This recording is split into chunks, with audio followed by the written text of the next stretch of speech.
அப்படி இருக்க சகோதரரே, நீங்கள் உங்கள் சரீரங்களை பரிசுத்தமும் தேவனுக்கு பிரியமுமான ஜீவ பலியாக ஒப்பு கொடுக்க வேண்டுமென்று தேவனுடைய இரக்கங்களை முன்னிட்டு உங்களை வேண்டிக் கொள்ளுகிறேன்.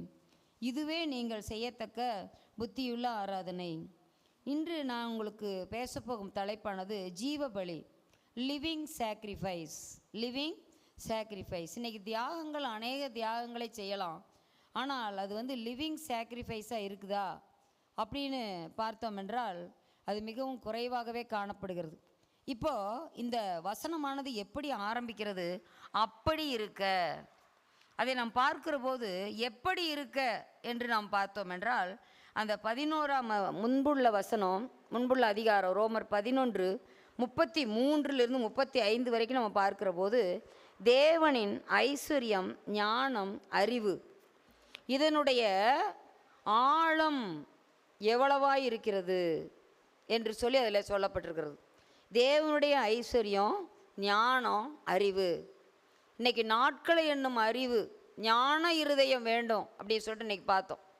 அது மாதிரி ஆண்டவர் நீதிமொழிகளையும் கூட பார்க்கும்போது கர்த்தருக்கு விரோதமான ஞானமும் இல்லை, புத்தியும் இல்லை, ஆலோசனையும் இல்லை என்று சொல்லி பார்க்குறோம். இப்போ இந்த இடத்துல பார்க்குறோம் அப்படி இருக்க அப்படின்னு சொல்லும்போது இந்த ஞானம், ஐஸ்வர்யம், அறிவு எல்லாமே இருந்து அவருடைய நியாய தீர்ப்புகள் என்ன பண்ண முடியாது, அளவிடப்படாதவைகள். அவருடைய ஜட்ஜ்மெண்ட்டுக்கு எந்த மெஷர்மெண்ட்டும் இல்லை. அவருடைய வழிகள் ஆராயப்படாதவைகள். ஏனென்று சொன்னால் அவருடைய வழிகள் எங்கே இருக்குது? திடீர்னு கடலில் கூட ரூட் போடுவார் நம்ம ஆண்டவர். ஹல்லேலூயா. இன்றைக்கி மனுஷங்க பார்த்திங்கன்னா லேண்டில் போகும்போது பார்த்திங்கன்னா ரயில்வே ட்ராக்கு, ரோடு வசதி, சாலை வசதி, இது மாதிரிலாம் அவர்கள் ஏற்படுகிறத பார்க்குறோம். ஆனால் இந்த இடத்துல நம்ம பார்க்குற போது அவருடைய வழிகள் ஆராய முடியாது, அறிந்து கொள்ள யாராலும் முடியாது. அப்படிப்பட்ட ஞானம் படைத்தவர், அப்படிப்பட்ட அறிவுள்ள தேவன். செங்கடலுக்கு முன்பாக எல்லாரும் நிற்கும்போது ஐயோ நாங்கள் என்ன செய்வோம்? முன்னால் கடல், பின்னால் பார்வோனுடைய சேனையாகிய கடல், ரெண்டு வந்தாலுமே இந்த கடலில் விழுந்தாலும் அழிஞ்சிருவோம், அந்த போரில் பாளையத்துக்கு முன்பாக நாங்கள் இருந்தாலும் அழிஞ்சிருவோம், என்ன ஆண்டவரே என்று சொல்லி கலங்கி கொண்டிருக்கக்கூடிய வேளையில் அவங்க முடிவே பண்ணிட்டாங்க இஸ்ரவேலர்கள். நம்ம கண்டிப்பாக சாகத்தான் போகிறோம், இங்கே நம்மளுக்கு அடக்க ஆராதனை தான் நடத்த போகுது அப்படிங்கிற மாதிரி நினச்சிட்டாங்க. எகிப்தில் எங்களுக்கு பிரேத குழிகள் இல்லையென்றா இங்கே கூட்டிகிட்டு வந்தேன்னு சொல்லிட்டு மோசேட்ட அப்படி கேட்குறாங்க. அப்போ ஆண்டவர் அந்த இடத்துல என்ன செய்கிறாரு? கடலை வழி உண்டாக்குகிறார். ஹல்லேலூயா. கடலில் அவருக்கு அப்படியே வழி உண்டாக்கி அப்படியே உலர்ந்த தரையில் நடப்பது போல் அவர்களை நடந்து போக செய்தாராம். கடலில் பார்த்திங்கன்னா பாசிகள் இருக்கும், சர்காசம் அப்படிங்கிற சிவப்பு பாசி அங்கே நிறையா இருக்கும். ரோடோஃபைசி இனத்தை அந்த வகுப்பை சேர்ந்தது சிவப்பு பாசி. அந்த சிவப்பு பாசிகள் நிறையா இருக்கும், அப்படியே கால் வச்சா வலிக்கிட்டு போயிடும். அப்புறம் அந்த கற்கள் அது எல்லாமே எப்படி இருக்கும்? பாசம் நிறைந்ததாக காணப்பட்டுரும். ஆனால் அந்த காற்றை அவர் வீச செய்யும்போது அந்த வழியெல்லாம் எப்படி இருக்குது? அப்படியே ரோடு போட்ட மாதிரி. அந்த இடத்துல பார்த்திங்கன்னா மலைகள், குன்றுகள் எல்லாம் போய் துள்ளி போய் சைடில் விழுந்துருச்சான். அந்த கல்லெல்லாம் எதுவுமே இல்லை. இன்னும் கூட ஆராய்ச்சியாளர்கள் சொல்லும்போது கடலுக்கு நடுவில், செங்கடலுக்கு நடுவில் அவங்க போன பாதை இன்னும் பாதையாக தெரியுதான். ஹல்லேலூயா. இப்போ பாருங்கள், வழிகள் அப்படி இருக்குதான். அதை தான் ஃபாதர் பாடுறார், மலைகள் செம்மறி போல் துள்ளியதும் ஏனையா என்று சொல்லி அவர் பாடுறார். ஹல்லேலூயா. இப்போ வழிகள் ஆராயப்படாதவைகள். அவர் 34வது வசனத்தில் பார்க்குறோம், சிந்தனைகள், அவருடைய சிந்தைகள் என்ன செய்ய முடியாது? அறிய முடியாது. அறிந்தவன் யார்? அதே போல் அவருடைய ஆலோசனைகள் எப்படி இருக்குதான்? அவருடைய ஆலோசனைக்காரனாக இருந்தவன் யார்? அவருக்கு யாரும் போய் ஆலோசனை கூற வேண்டியதில்லை. அவரே ஆலோசனையில் ஆச்சரியமானவர். ஹல்லேலூயா. ஆகவே அப்படிப்பட்ட தேவன், அது கேள்வியாக கேட்குறாங்க. அடுத்ததாக பாருங்கள், 35வது வசனத்தில் தனக்கு பதில் கிடைக்கும்படிக்கு முந்தி அவருக்கு ஒன்றை கொடுத்தவன் யார்? பதில் வேணும், அதற்கு ஏதாவது கொடுக்குறோம். இப்போ இன்றைக்கி அதிகாரிகள் ஏதாவது ஒரு இடத்துல போய் ஏதோ ஒன்று வேணும்னா என்ன செய்கிறாங்க? அங்கேருந்து எங்களுக்கு ஒரு மங்களகரமான பதில் வேணும், ஒரு ஆர்டர் வேணும் அப்படின்னா என்னத்தை கொடுக்குறாங்க? சில பரிசு பொருள்களை கொடுக்குறாங்க, சில பணம், ஏதோ ஒன்று சாலிடாகவோ லிக்விடாகவோ என்ன செய்கிறாங்க, கொண்டு போய் கொடுக்குறாங்க. அப்போது ஆண்டவர்கிட்டருந்து பதில் கிடைக்கணும்னா ஆண்டவர் நம்மளுடைய ஜீவ பலியை தான் அவர் பார்க்குறாரு. நம்ம ஜீவ பலியாக ஒப்பு கொடுத்தோம்னா போதும், அவர்கிட்டருந்து நமக்கு பதில் கிடச்சிரும். ஆனால் இங்கே சொல்லப்பட்டிருக்கிறது, அவருக்கு ஒன்றை கொடுத்தவன் யார்? யாரும் போய் அவர்கிட்ட என்ன செய்ய முடியாது, பணத்தினாலோ பொருள்னாலோ அவர்கிட்ட எதையும் பெற்றிட முடியாது. அதுக்கு உதாரணமாக நம்ம பவுல்கிட்ட இந்த மாய வித்தைக்காரன் என்ன கேட்குறான், அந்த பரிசுத்த ஆவியானவர் பெரிய அற்புதங்கள் செய்கிறத பார்த்துட்டு அது எனக்கு கொடு, நான் காசு தர்றேன் அப்படின்னு. உன் பணம் உன்னோட நாசமாக போட்டுன்னு சொல்லிட்டார் அவர். பணத்தினால எதையும் என்ன செய்ய முடியாது, ஆண்டவர் சமூகத்திலேருந்து பெற்றுக்கொள்ளவே முடியாது. பார்த்தீங்களா?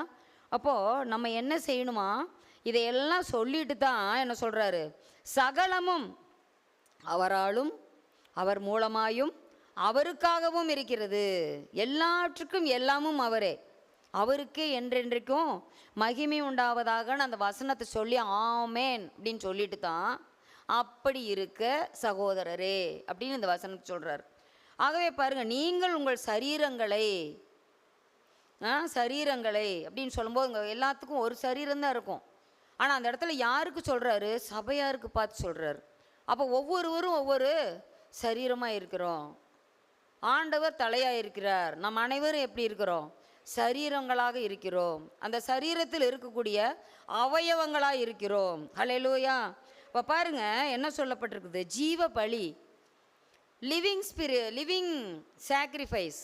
ஏன்னா ஜீவ பலின்னு எதுக்கு சொல்கிறோம்னா, பலி பொருள் அந்த இடத்துல வெட்டிட்டா, ஆடோ மாடோ கொண்டு போய் வெட்டிட்டா அவ்வளவுதான், அதுக்கு ஜீவன் போயிடுச்சு.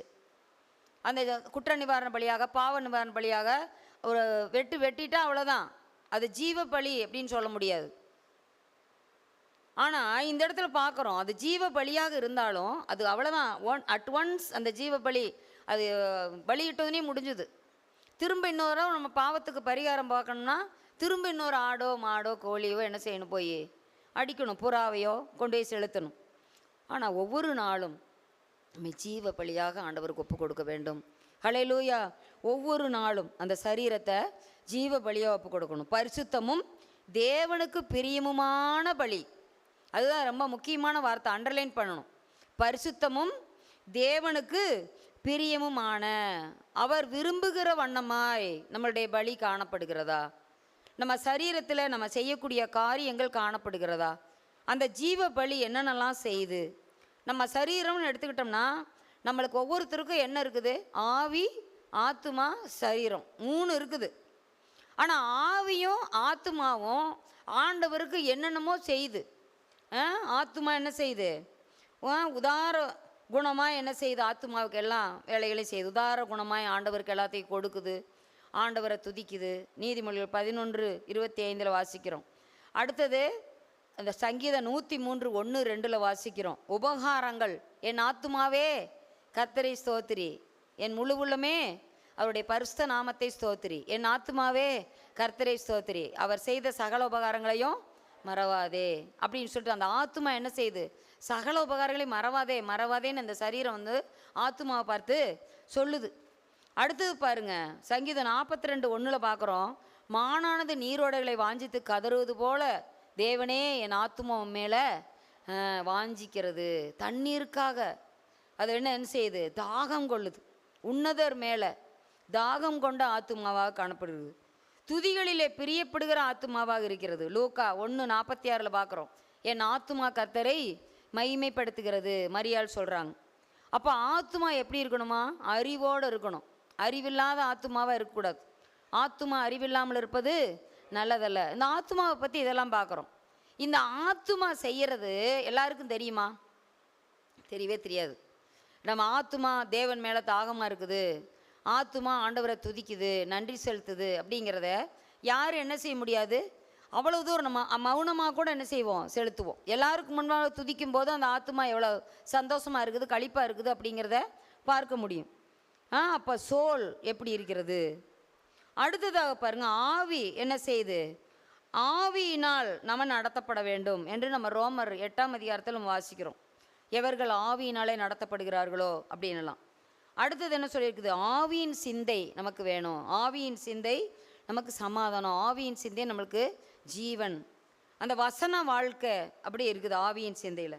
அப்புறம் நம்ம ஆவியில் நிறைந்து நம்ம ஜெபிக்கிறோம். ஹல்லேலூயா. இதெல்லாம் வந்து ஆவி செய்யக்கூடிய காரியம். அதேபோல் ஆண்டவர் சொல்லுகிறத அந்த ஆவியானவர் என்ன செய்கிறாரு, அதை செய்கிறதெல்லாம் பார்க்குறோம். ஏன்னா ஆவியானவனால் நடத்தப்படக்கூடிய வாழ்க்கை வாழ்ந்தவர்களெல்லாம் நம்ம பார்க்குறோம். ஆவியினால் நடத்தப்படக்கூடிய ஒரு வாழ்க்கை, இதெல்லாம் நம்ம பார்க்குற போது இந்த அப்போஸ்தலர் 8:29 பார்த்தீங்கன்னா, பிலிப்பு நீ போய் அந்த ரதத்தோடு சேர்ந்து கொள் அப்படின்னு ஆவியானவர் சொன்னதுன்னே என்ன செய்யுது, ஓடுறான். ஆவி உள்ளதான், மனசில் அவனுடைய ஆவியில் பேசுகிறாங்க. உடனே என்ன செய்யுது, கை கால் எல்லாமே அதற்கேற்ற பணிகளை செய்யுது. அப்போது இந்த சோல் அண்ட் ஸ்பிரிட்டு செய்கிறத சொல்கிறத அது நடப்பிக்கிற காரியங்கள் மற்றவர்களுக்கு வெளிப்படையாக தெரியலாம். முக்கால்வாசி அவங்களுடைய 10% வேணால் அவங்களுக்கு வெளியே தெரியும். சத்தமாக துதித்தாலோ சத்தமாக நன்றி சொன்னாலோ தெரியும். அதே மனதளவில் இன்னும் நிறையா அந்த ஆவியும் ஆத்மாவும் சோல் அண்ட் ஸ்பிரிட்டு அப்படி இருக்கிறத பார்க்குறோம். ஆனால் நம்ம சரீரம் பாருங்க, சரீரம் செய்கிறது தான் எல்லாருக்கும் தெரியும். ஹல்லேலூயா. ஆகவே தான் அந்த இடத்துல சொல்லியிருக்குது, உங்கள் சரீரங்களை பரிசுத்தமும் தேவனுக்கு பிரியமுமான பலியாக ஒப்பு கொடுக்கணும். ஹல்லேலூயா. இப்போ பாருங்கள், இந்த இடத்துல சொல்லியிருப்பட்டிருக்குது, சரீரம் அநேக அவயவம் இருக்குது. ஒரே சரீரம்தான், நாம் அனைவரும் ஒரே சரீரமாக இருக்கிறோம். 12:4 வாசிங்க. ஏனெனில்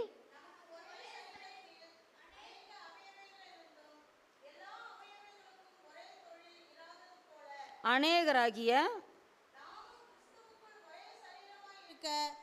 ஒருவருக்கொருவர் அவயவங்களாய் இருக்கிறோம். ஹல்லேலூயா. ஒருவருக்கொருவர் அவயவங்களாய் இருக்கிறோம் அப்படின்னு சொல்லி பார்க்குறோம். அவயவங்கள் அது பிறல் பயிற்சி, அதை அடிக்கடி சொல்லிக்கிட்டே இருங்க. அவயவங்கள் அவயவங்கள் அவயவங்கள் சொன்னால் வந்துடும். ஹல்லேலூயா. சரி, அடுத்தது பாருங்க, இந்த இடத்துல என்ன சொல்லப்பட்டிருக்கிறது, நாம் அனைவரும் ஒருவருக்கொருவர் அவயவங்களாக இருக்கிறோம். அப்போ அவயவங்கள் என்ன செய்யணும், இப்போ நம்ம கண்ணாக இருந்தால் கண்ணுக்குரிய காரியங்கள் நம்ம செய்யணும்.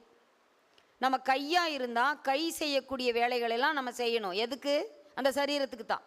இப்போ இந்த இடத்துல ஒரு கொசு கடிக்குதுன்னு என்ன செய்யுது, மூளை வந்து நம்ம தூங்கிக்கிட்டே இருந்தாலும் அந்த கொசு கடிக்கிற இடத்துல இருக்கிற நரம்பு சென்சரி நர்வ்னு சொல்லுவோம். நம்ம தூண்டல்களை பிரெயினுக்கு கொண்டு போகிற நரம்புக்கு பேர் சென்சரி நர்வ் அல்லது தூண்டல் அப்படின்னு சொல்லுவோம், தூண்டல் நரம்பு.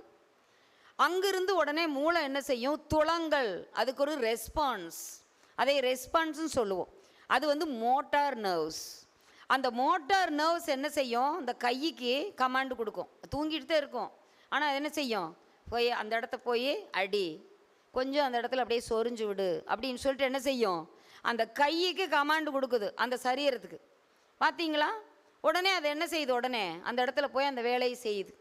அது மாதிரி ஆண்டவர், இப்போ நம்ம ஒரே சரீரமாக இருக்கிறோம், ஒருத்தர் கஷ்டப்படுறாங்க, அவங்களுக்கு போய் உதவி செய்யு அப்படின்னு சொல்லும்போது என்ன செய்யணும், யாரெல்லாம் காலாக இருக்கிறோமோ அவங்களாம் என்ன செய்யணும், போய் அங்கே ஓடி போய் அவங்க உதவி செய்யணும். ஹல்லேலூயா. கண்ணாக இருக்கிறவங்க என்ன செய்யணும், போய் கண்ணுக்குரிய காரியங்களை போய் அங்கே போய் செய்யணும். காதாக இருக்கிறவங்க அந்த வேலையை செய்யணும். இதயமாக இருக்கிறவங்க அந்த இதயத்தினுடைய வேலையை போய் செய்யணும். அப்படி செய்யும்போது தான் நம்ம எப்படி இருப்போம், இசைவாய் கட்டப்பட்ட மாளிகையாக எழும்ப முடியும், ஜீவ பலியாக ஆண்டவர் சமூகத்தில் காணப்பட முடியும். ஹல்லேலூயா. அப்போ பாருங்கள், ஒருவருக்கொருவர் அவயவங்களாக இருக்கிறோம் என்று சொல்லி பார்க்குறோம். அவயவம் என்று சொல்லி நம்ம பார்க்குற போது பார்த்திங்கன்னா, அதில் 4 காரியங்களை இந்த இடத்துல ஜீவ பலி என்கிறதுல நான் உங்களுக்கு சொல்ல போகிறேன். Sacrifice for God. யாருக்காக சாக்ரிஃபைஸ் செய்கிறோம், ஆண்டவருக்காக. ஹல்லேலூயா. இது ஆண்டவருக்கு வேண்டும் என்று சொல்லி தான் நம்ம என்ன செய்கிறோம், நம்மளுக்கு ஆண்டவர் எல்லாவற்றையும் கொடுக்குறார். அப்போ ஆண்டவருக்குரியதை நம்ம ஆண்டவருக்கு தியாகமாய் மனப்பூர்வமாய் பரிசுத்தமாய் என்ன செய்யணும், முறுமுறுப்பு இல்லாமல் தர்க்கிப்பு இல்லாமல் ஆண்டவருக்காக நம்ம என்ன செய்யணும். அதுதான் பரிசுத்தம். பரிசுத்தமும் தேவனுக்கு பிரியமுமான ஒரு சாக்ரிஃபைஸாக இருக்கணும். Sacrifice for God, offering to God. நம்ம வாழ்க்கையை ஆண்டவருக்கு படைத்தல்.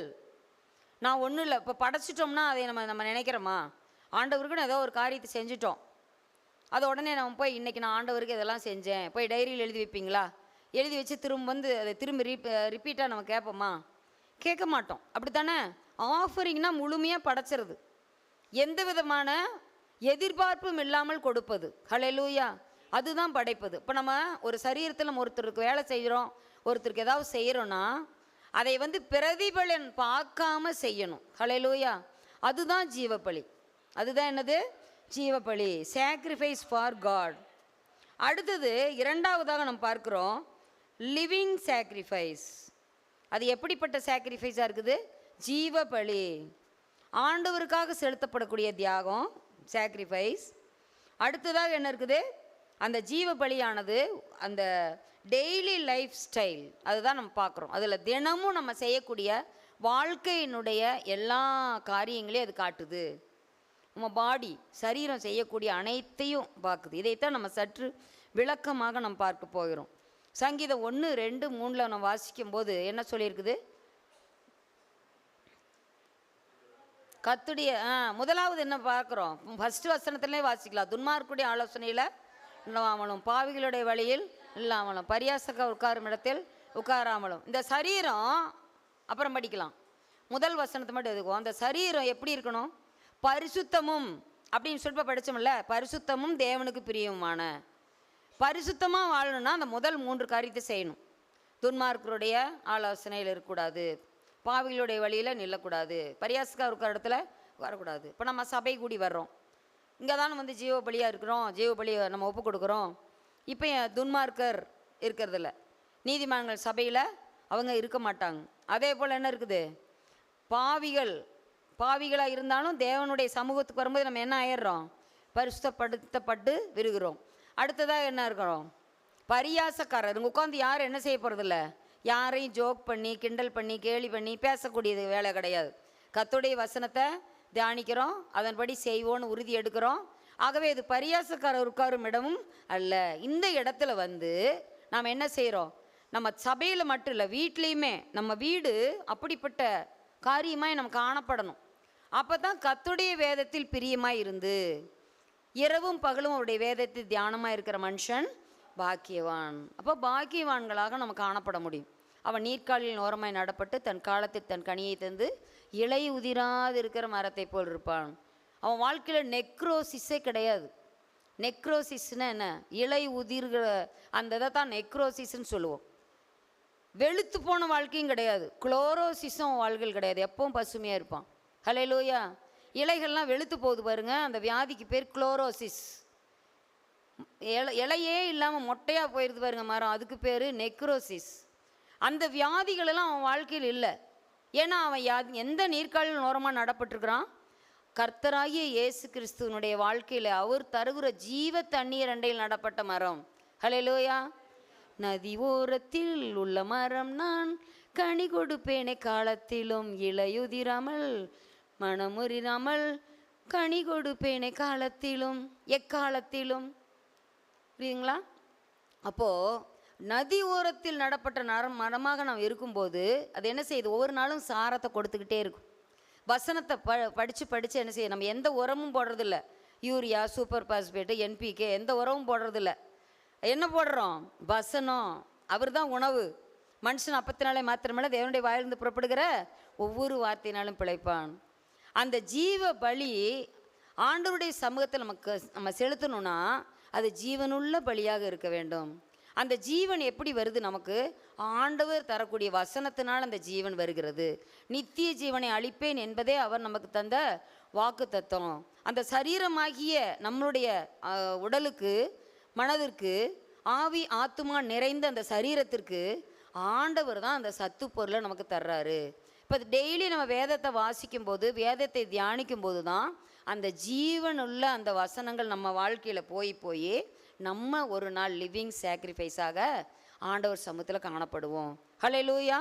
ஆகவே நம்ம சரீரத்தை எப்படி நம்ம காத்துக்கொள்ளணும் அப்படின்னு சொல்லிட்டு முதலாவதாக நம்ம பார்க்கும்போது நம்ம வாய் எப்படியாக இருக்கணும் அப்படின்னு பார்க்கும்போது, வாய் என்ன செய்யணும்? இதே இதில் நம்ம படிக்கிறோம். 7வது நீதிமொழிகள் 31 7வது வசனத்தில் நம்ம பார்க்கும்போது, தயையுள்ள போதகம் எடுத்து படிங்க பார்க்கலாம்.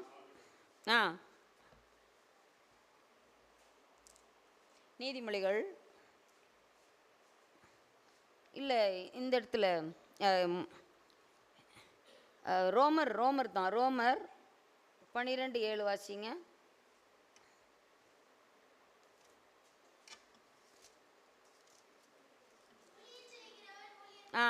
ஊழியம் போதிக்கிறவன் போதும். ஊழியம் செய்கிறவன் ஊழியத்திலும், போதிக்கிறவன் போதிக்கிறதிலும். நம்ம போதிக்கணும். அந்த வாய் என்ன செய்யணும்? மற்றவங்களுக்கு நாம் பெற்றுக்கொண்ட அந்த சத்தியத்தை மற்றவர்களுக்கு என்ன செய்யணும்? போய் சொல்லணும். அப்போ தான் நம்ம ஜீவன். ஹல்லேலூயா. நீதிமொழிகளையும் நம்ம வாசிக்கிறோம், தயவுள்ள போதகம் அவள் நாவின் மேல் இருக்கிறது. நீதிமொழி 31:26 31:26 நம்ம வாசிக்கிறோம், தயவுள்ள போதகம் அவள் நாவின் மேல் இருக்கிறது என்று சொல்லி. அப்போ மணவாட்டியாகிய சபைக்கு தயவுள்ள போதகம் தான் இருக்கணும். ஹல்லேலூயா. நாம் மற்றவர்களுக்கு நாம் சொல்லும்போது அது மிகவும் தயை பொருந்தினதாக காணப்பட வேண்டும். ஹல்லேலூயா. ஞானமுள்ள வாயை நாம் திறக்க வேண்டும். ஹல்லேலூயா. நீதிமொழி 31:26 பார்க்குறோம், தயவுள்ள போதகம் அவள் நாமில் மேல் இருக்கிறது. அப்புறம் அடுத்தது என்னது வாசிக்கிறோம்? தன் வாயை ஞானம் விளங்க திறக்கிறாள். அப்போ அந்த சரீரம் என்ன செய்யணும்? சரீரத்தில் வாய் ஞானம் விளங்க திறக்க வேண்டும். பார்த்தீங்களா? ஞானம் விளங்க திறக்கணும். அடுத்தது ரோமர் 12:8 பாருங்க, புத்தி சொல்லுகிறவன் புத்தி சொல்லுகிறதிலும். ஆகவே என்ன செய்யணும்? புத்தி சொல்ல வேண்டும். அடுத்தது ரோமர் 15 கூட நம்ம வாசிக்கும் போது 14 பாருங்க.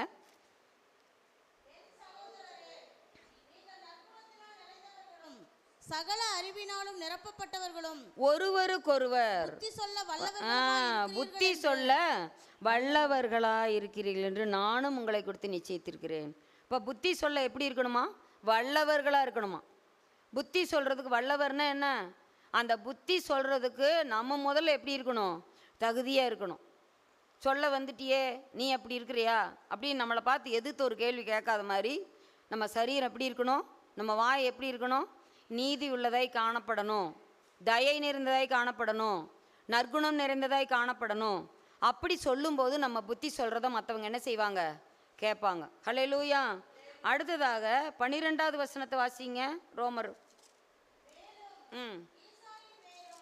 புறஜாதியரை ஆளும்படி எழும்புகிறவருமாகிய ஒருவர் தோன்றுவார், அவரிடத்தில் புறஜாதி இல்லைம்மா.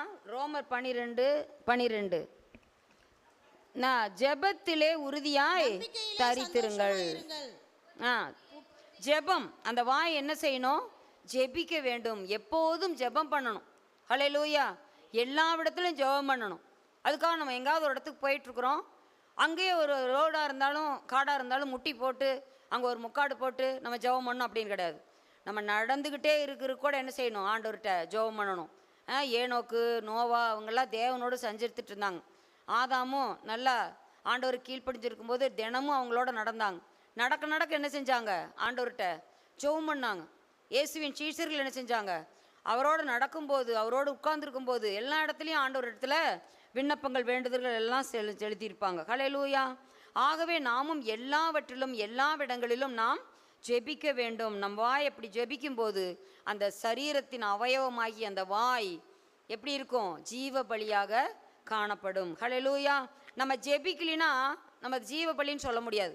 மரித்தோரும் மௌனத்தில் இறங்கியோரும் தேவனை துதியார்கள், நானோ ஜீவனோர் தேசத்தில் அவரை துதிப்பேன்னு சொல்கிறாரு. புழுது உம்மை துதிக்குமோ என்று பார்க்குறோம். அப்போ நம்ம உயிரோடு இருக்கிறவர்கள் மட்டுமே நம்ம துதிக்க முடியும்.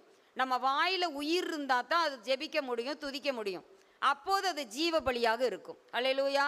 இப்போ புரிஞ்சுட்டிங்களா ஜீவ பலினா? ஹல்லேலூயா. அடுத்தது பாருங்க, 14 வாசிங்க. அதுலேயே 14, ஆசீர்வதிக்க வேண்டியதே அன்றி சபியாதிருங்கள். அப்போ அந்த வாய் என்ன செய்யணும்? சபித்தல் வரக்கூடாது, துதித்தல் தான். ஆசீர்வதிக்கணும். சபிக்கிறவர்களையும் ஆசீர்வதிங்கள் ஆண்டவர் சொல்கிறார். எல்லாருக்காகவும் ஜெபம் பண்ணணும். ஆண்டவர் என்ன செஞ்சார்? சிலுவையில் அவரை கேவலமாக பேசினவங்களை கூட ஆண்டவர் மன்னித்து என்ன செய்கிறாரு? ஐயோ அவங்க தெரியாமல் செய்கிறாங்க. சில குழந்தைங்க செய்வாங்க, குறும் பண்ணிட்டாங்கன்னா, ஏன்டா அப்படி செஞ்சேன்?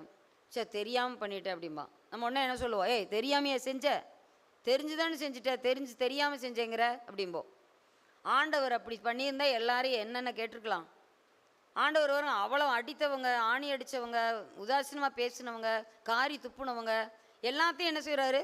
அவர்கள் தெரியாமல் இதை செஞ்சிட்டாங்க, இவங்களுக்கு மன்னிங்க பிதாவே அப்படின்னு சொல்கிறாரு. அப்போ நாமும் என்ன செய்யணும்? அதே வழியை தான் பின்பற்றணும். யாராவது சாபம் போட்டாலும் நம்ம என்ன செய்யணும்? ஆசீர்வதிக்கணும். ஹல்லேலூயா, ஹல்லேலூயா. இன்றைக்கி உலகத்தார் பார்த்தீங்கன்னா எல்லா சூழ்நிலையும் யார் என்ன பேசினாலும் சரி வாழ்க வளமுடன்கிறாங்க, வாழ்க வளமுடன்கிறாங்க. ஆனால் கர்த்தருடைய பிள்ளைகள் அப்படி சத்தமாக தைரியமாக என்ன செய்யறதில்ல? ஆசீர்வதிக்கிறது இல்லை. சும்மா யார் என்ன சொன்னாங்க? காட் பிளஸ் யூ சொல்லுங்கள். ஆண்டவர் அவங்களை ஆசீர்வதிச்சிட்டா போதும், அந்த பழக்கத்திலேருந்து வெளியே வந்துடுவாங்க. ஹல்லேலூயா. அந்த ஆசீர்வாதம் அவங்களுக்கு கிடைக்காததுனால தான் ஆசீர்வதிக்காமல் இருக்கிறாங்க. அந்த ஆசீர்வாதம் அவங்களுக்கு கிடைக்காததுனால தான் கெட்ட வார்த்தை பேசுகிறாங்க. அந்த ஆசீர்வாதத்தை அவங்க பெற்றுட்டாங்கன்னா என்ன செய்வாங்க? அவங்க எல்லாமே ஆசீர்வாத வார்த்தைகளை பேசுவாங்க, ஆசீர்வாதமாக வாழ்வாங்க, ஆசீர்வாதமாக எல்லாத்தையும் செய்வாங்க. ஹல்லேலூயா. அடுத்ததாக பார்த்தீங்கன்னா என்ன சொல்லியிருக்குது? அதே ரோமர் 16ஆம் அதிகாரம் 3லிருந்து 15 வரைக்கும் நம்ம படிக்கும்போது பார்த்தீங்கன்னா நிறையா வாழ்த்துங்கள் வாழ்த்துங்கள்னு சொல்லியிருக்குது. எதுக்காக அந்த ஆசீர்வதிக்கணும்? அப்படின்னா இயேசு கிறிஸ்து இயேசுவுக்கள் என் உடன் வேலையாட்களாகிய பிரிஸ்கில்லாவையும் ஆக்கில்லாவையும் வாழ்த்துங்கள். கடைசியில் அது பாருங்கள் என்ன சொல்லியிருக்குது? 5ஆம் வசனத்திலையும் பிரியமான எப்பண்ணத்தை வாழ்த்துங்கள். மிகவும் பிரயாசப்பட்ட அடுத்த வசனம் மரியாளை வாழ்த்துங்கள், யூனியாலையும் வாழ்த்துங்கள். அடுத்தது பிரியமான அம்பிளியாவை வாழ்த்துங்கள், உர்பாலையும் என் பிரியமான ஸ்தாக்கியும் வாழ்த்துங்கள். அடுத்தது அரிஸ்பூலுவின் வீட்டாரை வாழ்த்துங்கள், நர்கீசுனுடைய வீட்டாரில் கர்த்தருக்குட்பட்டவர்களை வாழ்த்துங்கள், பிரியமான பெர்சியாலை வாழ்த்துங்கள், எனக்கு தாயாகி அவனுடைய தாயையும் வாழ்த்துங்கள். இப்போ எல்லாத்தையும் சொல்கிறார். உயிரோடு இருக்கிற சகோதரையும் அவர்களோடு இருக்கிற சகோதரையும் வாழ்த்துங்கள். எல்லாத்தையும் பார்க்குறோம். பரிசுத்தவான்கள் எல்லாரையும் வாழ்த்துங்கள், கிறிஸ்துவின் சபையார் உங்களை வாழ்த்துகிறார்கள் என்று சொல்லி அந்த வாழ்த்துன்னு சொல்லிட்டு எல்லாத்தையும் வாழ்த்துறார். ஹல்லேலூயா. அதே போல் அந்த நிருபங்கள் எல்லாம் தொடங்கும் போதும் சரி முடியும் போதும் சரி வாழ்த்துக்கள் சொல்லி தான் தொடங்குறாரு, வாழ்த்து சொல்லி தான் முடிக்கிறார். ஹல்லேலூயா. ஆகவே நாமும் என்ன செய்யணும்? வாழ்த்தை தான் செய்யணும். ஹல்லேலூயா. ஆண்டவர் பாருங்க என்ன செஞ்சார்? எல்லாரையும் உயிர் தெழுந்த இயேசு கிறிஸ்து. இன்றைக்கி தலைவர்கள்லாம் பார்க்குறோம். யாராவது நீங்கள் அனைவரும் வாழ்வீர்களாகனே ஏதாவது ஒரு தலைவர்கள் வந்து சொல்கிறாங்களா? அவங்க வரும்போதே அந்த கார் அங்கேருந்து வரும்.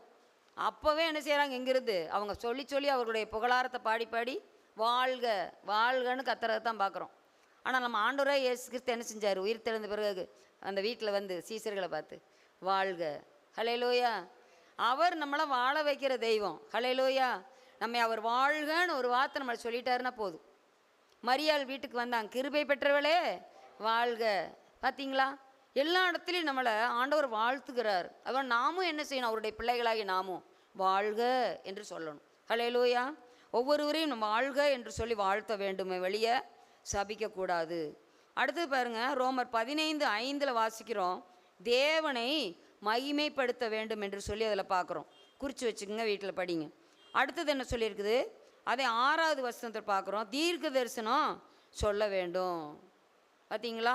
இருக்குது. ஒவ்வொருத்தர் குறித்து நம்ம வந்து நல்ல ஒரு ஆண்டவர் நமக்கு வெளிப்பாடை கொடுத்தாருன்னா அதை நம்ம சொல்லணும். தீர்க்க தரிசனம் சொல்லுகிறவன் தீர்க்க தரிசனம் சொல்லுகிறதிலும், போதிக்கிறவன் போதிக்கிறதிலும் அது மாதிரி இருக்கிறாங்க. மேய்ப்பர்கள் வேலையை செய்யணும் அப்படின்னு சொல்லிட்டு ஒவ்வொருத்தருக்கும் ஒரு வேலை. பந்தி விசாரணை செய்கிறவங்க பந்தி விசாரணை செய்யணும். ஒவ்வொன்றும் ஒரு சபையில் ஒவ்வொன்றும் எல்லாமே ஒன்று தான். எல்லாருமே அந்த அவயவங்களுக்கு தான் வேலை செய்கிறோம். ஹல்லேலூயா. ஆகவே எனக்கு இந்த மெயினான இடத்த கொடுக்கல, எனக்கு இந்த சும்மா சாதாரண சின்ன ரோலை கொடுத்துட்டாங்க அப்படின்லாம் நினைக்கவே கூடாது. நம்ம எல்லாம் ஒரு சின்ன வேலை செஞ்சாலும் அதுவும் வேலை தான். ஹல்லேலூயா. ஒரு சின்ன நகம் இருக்குதுன்னா அந்த நகம் அந்த வேலையை செய்யும். ஹல்லேலூயா. ஆகவே அப்படி பார்க்குறோம். நம்ம எல்லா சூழ்நிலையிலும் நம்ம வந்து என்னது பகிர்ந்து கொடுக்கிற காரியங்களை நம்ம செய்யணும். அடுத்தது பாருங்கள், கைக்கு வந்துடலாம். கை என்ன செய்யணும்? ஆண்டோட சமூகத்தில் கை தட்டி பாடி மகிழ்ந்திருப்போம் அப்படின்னு சொல்கிற. கைகளை உயர்த்தி துதிக்கணும். புருஷர்கள் தங்கள் கைகளை உயர்த்தி தேவனை துதிக்க வேண்டும் என்று சொல்லி வேதம் சொல்லுகிறது. ஹல்லேலூயா. ஆனால் புருஷர்கள் மட்டும்தானா? கிறிஸ்துவுக்குள் ஆண் என்றும் இல்லை பெண் என்றும் இல்லை என்று சொல்லி பார்க்குறோம். ஆகவே நம்ம எல்லாருமே என்ன செய்யணும்? மணவாட்டிகள் தான். தேவ சமூகத்துக்கு வந்துட்டோம்னா ஆண்கள் பெண்கள் என்கிற இந்த பழக்கங்கள்லாம் இந்த உலகத்தில் தான். ஆனால் தேவ சமூகத்தில் என்ன செய்யுது? எல்லாமே என்னது? மணவாட்டி அனைவருமே கிறிஸ்துவாகிய மணவாளனுக்கு ஏற்ற மணவாட்டிகள் தான். ஹல்லேலூயா. ஆகவே அப்படிப்பட்ட ஒரு உணர்வோடு நாம் கைகளை தட்ட வேண்டும், கைகளை அசைக்க வேண்டும், கைகளை உயர்த்த வேண்டும். ஹல்லேலூயா. எங்கள் அல்லேலியாவுக்கு 2 பேர் தான் கை தூக்குறீங்க. ஹல்லேலூயா. எந்த அளவுக்கு நம்ம கையை உயர்த்துறோமோ அந்த அளவுக்கு நம்ம வாழ்க்கை உயரும், தேவநாமம் உயரும். ஹல்லேலூயா. இப்படி அல்லேலூயான்னு இப்படி சொன்னோம்னா பாதி தான் கிடைக்கும் ஆசீர்வாதம். இது அதை விட கொஞ்சம் தான் கிடைக்கும். நல்ல கையை உயர்த்தி துதிக்கணும். ஹல்லேலூயா. உங்களுக்கு ஆசீர்வாதம் வேணும்னா நீங்கள் கையை உயர்த்தி சொல்லுங்கள். ஹல்லேலூயா. ஆமென். அடுத்தது பாருங்கள், போஜனம் பானம் நம்ம பண்ணுகிற போது என்ன செய்யணுமா, நம்ம பகிர்ந்து கொடுக்க வேண்டும். ஹல்லேலூயா. எல்லாருக்கும் நம்ம பகிர்ந்து கொடுக்க வேண்டும் என்று சொல்லி 15வது அதிகாரம் 8வது வசனத்தை வாசிங்க.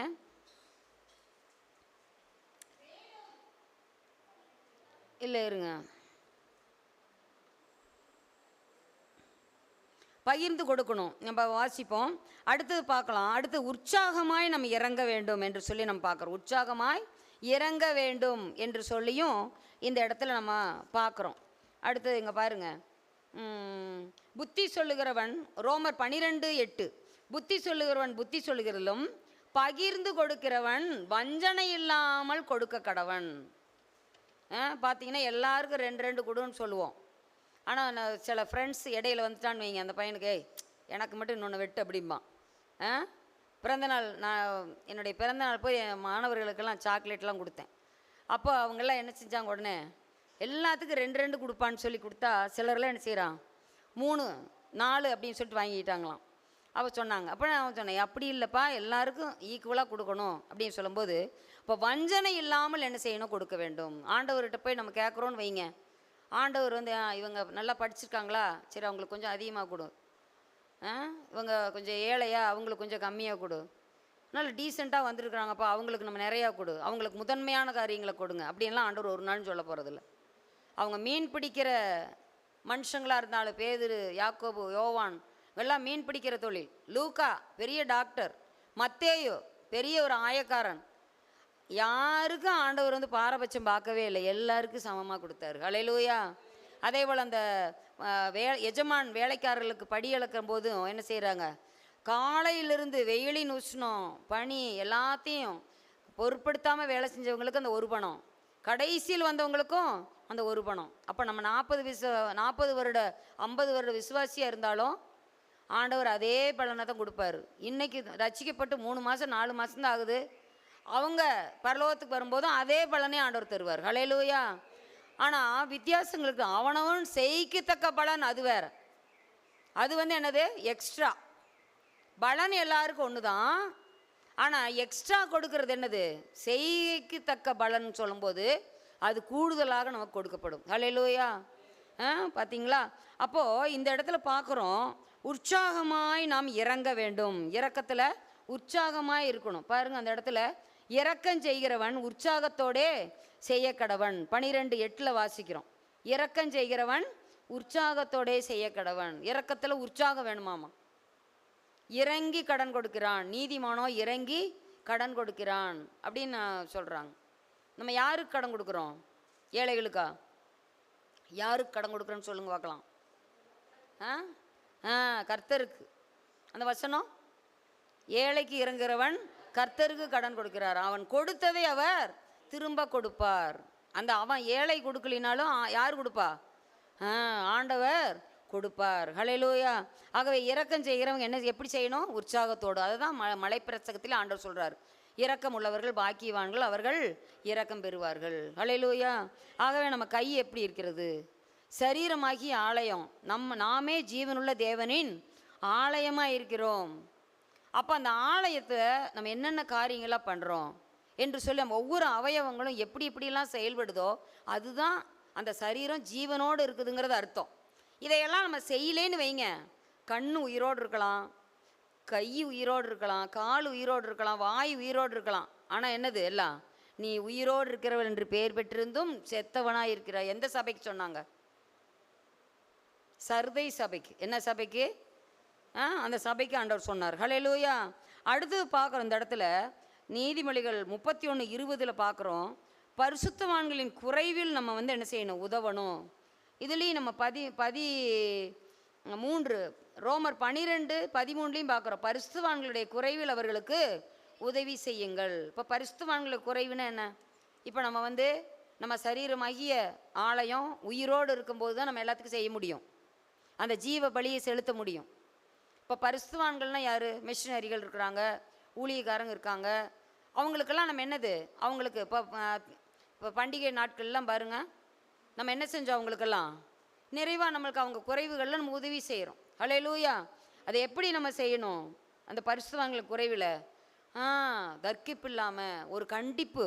ஐயோ அவங்க சொல்லிட்டாங்களே, ஐயோ அவங்க கவர் கொடுத்துட்டாங்களே, அதுக்காக நம்ம செய்வோம். இதை கொடுத்தோம்னா நம்மளுக்கு ஒரு கேலண்டர் கிடைக்கும், அதுக்காக செய்வோம். அப்படியெல்லாம் கிடையாது. எதுவுமே பிரதிபலன் பார்க்காம என்ன செய்யணும்? நம்ம கொடுக்கணும். ஹல்லேலூயா. பரிசுத்தவான்களில் குறைவில் நம்ம உதவி செய்யும்போது நம்ம குறைவையெல்லாம் கிறிஸ்து நிறைவாக்குவார். ஹல்லேலூயா. அப்போ இந்த இடத்துல இதுதான் ஜீவபலி. இதையெல்லாம் செய்யும்போது தான் அந்த சரீரம் ஜீவனோடு இருக்குது. நான் உயிரோடு இருக்கிறேன் நம்ம சொல்ல வேண்டிய அவசியமே இல்லை. இந்த கை, கால், கண், வாய் இதெல்லாம் செய்யும்போது ஆட்டோமேட்டிக்காக நம்ம ஜீவனோடு தான் இருக்கிறோம் அப்படிங்கிற அர்த்தம். ஹல்லேலூயா. அடுத்தது பாருங்கள் என்ன சொல்லியிருக்குது. நீதிமொழிகள் 31:13 நம்ம வாசிக்கும் போது, அவர் உற்சாகத்தோட வேலை செய்கிறாள், இருட்டோடு எழுந்து தன் வீட்டாருக்கு ஆகாரம் கொடுக்கிறாள். வீட்டார் அனைவருக்கும் இரட்டைப்புறை உடுப்பு இருக்கிறதுனால கவலைப்படாள். வீட்டார் வேலைக்காரர், வீட்டாருக்கு ஆகாரம் கொடுக்குறா, வேலைக்காரருக்கு படி அளக்கிறாள். படின்னா என்ன? எல்லாருக்கும் ஆளுக்கு ஒரு படி எடுத்து கையில் கொடுக்குறதா? நம்ம கண்டக்டர் டிரைவர்லாம் பார்த்துருக்குறோம். என்ன சொல்லுவாங்க? படிகாசு. டிரைவர்லாம் என்ன கேட்குறாங்க? படிகாசு. படிகாசுன்னு என்ன? அன்னைக்கு அவங்களுக்கு சாப்பிட்றதுக்கு காலை உணவு, மதிய உணவு, இரவு உணவு, அவங்க ஏதாவது டீ காஃபி ஏதாவது குடிக்கிறாங்க, அதுதான் படிகாசு. அப்போ ஆண்டவர் நமக்கு அன்னன்னைக்கு எல்லாவற்றையும் நமக்கு படி அளந்திருக்கிறாரு. அந்த அளந்ததை வச்சு நாம் என்ன செய்யணும்? மற்றவர்களுக்கு உதவி செய்யணும், வேலை செய்கிறவங்களுக்கு உதவி செய்யணும். வேலையாளினுடைய கை, அவங்க கை காலெலாம் கழுவிட்டு வர்றாங்கன்னா அந்த கை ஈரமாக இருக்குது, ஈரம் காயறதுக்கு முன்னால் அவங்களுக்கு கொடுத்துடணுமா. அதுதான் உண்மையான படிகாசம். ஹல்லேலூயா. அவள் பாருங்க, அப்போ ஐயோ இன்னைக்கு போய் சாப்பிட்ணுமே அப்படி இப்படின்னு அவங்க கையை பிசைஞ்சிட்டு நிற்கும்போது அதை பார்த்துட்டு, என்னப்பா இன்னும் நின்றுட்டுருக்குற, சாப்பிட்ணுங்க, சாப்பாட்டு காசு கொடுங்க அப்படின்னு சொல்லி அவங்க கேட்குற அளவுக்கு வச்சுக்கூடாது. அவங்க கேட்காதுக்கு முன்னாலே கொடுக்குறது என்னது? சொல்லாமல் செய்வார் பெரியார். சொல்லாமல் செய்வார் பெரியார். சொல்லி சொல்லி செய்கிறவங்க சிறியவங்க தான். சின்ன பிள்ளைத்தனமாக இருக்குதே அப்படிங்கிறாங்கல்ல, அதுதான். சொல்லி சொல்லி கேட்டு கேட்டு செஞ்சால் சின்ன பிள்ளைத்தனம் தான். ஐயோ என்ன ஒரு பெரிய மனசுப்பா, நம்ம முகம் வாடி இருந்தால் அந்த வாட்டத்தை பார்த்துட்டு உடனே செஞ்சிடறாங்க. அதுதான் உண்மையான ஒரு ஜீவபலி. ஹல்லேலூயா. அடுத்தது பாருங்க, அந்த ராட்டினத்தில் அவள் கைகளை வைக்கிறாள் அப்படின்னா என்ன அர்த்தம்னா, ராட்டினம் எப்படி இருக்குது? ரவுண்டாக இருக்கும், சக்கரம் அது சுற்றிக்கிட்டே இருக்கும். அந்த சக்கரத்துக்கு எது முதல் எது முடிவுன்னு தெரியுமா? தெரியவே தெரியாது. அப்போது அவள் ராட்டினத்தில் தன் கைகளை வைக்கிறாள் அப்படின்னா அவள் கை என்னைக்குமே ஒரு ஆதி அந்தம் அதெல்லாம் அவள் பார்க்குறதே இல்லை. எப்படி ஆண்டவரால் நம்ம படைக்கப்பட்ட நாம, அவர் எப்படி நம்மளுக்கு, அவர் உலக தோற்றத்து போது நம்ம பிறந்தது வரைக்கும் நம்ம முடிகிற காலம் வரைக்கும் எப்படி நம்மளை பராமரித்து பாதுகாத்து போஷித்து பராமரிக்கிறாரோ, அதுபோல் நாமும் இந்த சரீரத்தில் உள்ள வரை எதுவுமே காலம் பார்க்காமல் நேரம் பார்க்காமல் எந்த ஒரு இதுவும் பார்க்காம என்ன செய்யணும்? ஓடிக்கிட்டே இருக்கணும். அந்த ராட்டினம் என்ன செய்யும்? சுற்றிக்கிட்டே இருக்கும். அது மாதிரி நம்ம வாழ்க்கை முடிகிற வரைக்கும் நம்ம என்ன செய்யணும்? நம்ம சொல்லிட்டு கொண்டே இருக்க வேண்டும். என் ஜீவன் உள்ள வரை, என் சுவாசம் இருக்கும் வரை அப்படி நம்ம பாடணும். உம்மையே ஆராதிப்பேன் அப்படின்ட்டு. அது மாதிரி நம்ம செயல்பாடுகள் எல்லாமே காணப்படணும். அடுத்ததாக நம்ம சிந்தையை நம்ம பார்க்குற போது எப்படி இருக்குன்னா என்னது? ஏக சிந்தை உள்ளவர்களாக இருக்க வேண்டும். இதில் 12வது அதிகாரம் 16வது வசனத்தில் பாருங்கள், ஒருவரோடு ஒருவர், ரோமர் 12:16, ஒருவரோடு ஒருவர் ஏக சிந்தைகளாக இருங்கள், மேட்டிமையானவர்களை சிந்தியாமல் தாழ்மையானவர்களுக்கு இணங்குங்கள். பார்த்தீங்களா எப்படி இருக்குது? உங்களையே நீங்கள் புத்திமான்கள் என்று எண்ணாதிருங்கள். இதெல்லாம் பாருங்கள் நம்மளுக்கு எவ்வளோ ஒரு அழகாக கொடுக்கப்பட்டிருக்குது. ஏக சிந்தை, ஒரே சிந்தையாக இருக்க வேண்டும். 15:6 கூட வாசிங்க. ரோமர் 15:6.